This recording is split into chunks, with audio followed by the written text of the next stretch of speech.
כוכבה, האם היית רוצה להשתתף? לא. את עוד לא יודעת מה הסוף. אני יודעת מה הסוף. מה הסוף? שאני אומרת לך לא.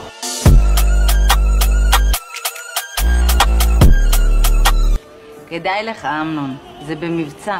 מצטער, אין לי ג'וקים בבית. תפתח את החלון, יבואו מהריח.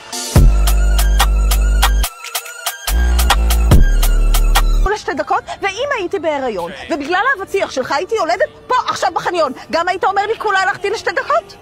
את בהיריון? זה לא עניינך! וואלה, זה מה שחסר לנו עכשיו, שאחת כמוך תתרבה. כסף. כן, זה. לא, זה. נגעת. לא, למטה, אתם... כן, זה, כן. ותוריד לי את האור. אני באמת מוריד לך את האור.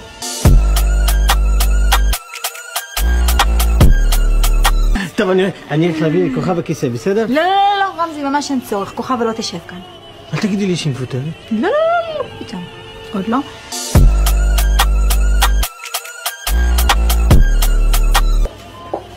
אני לא מבינה, כוכבה, אני נראית לכם שוטר? אני לא יודעת באמת, משהו עם השפם.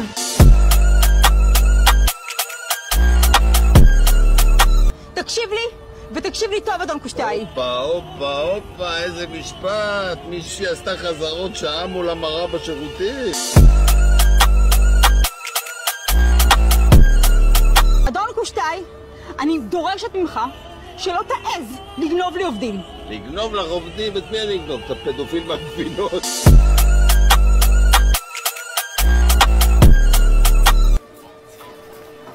כן יקום וכן יהיה. מה? לא אמרתי כלום. כן יקום וכן יהיה! זהו, איבדתי את זה סופית. לא שהיה מה לאבד.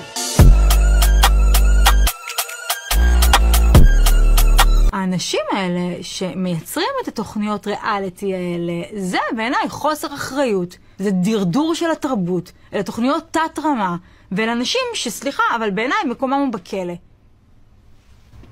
את יודעת שאני עושה גם תוכניות ריאליטי.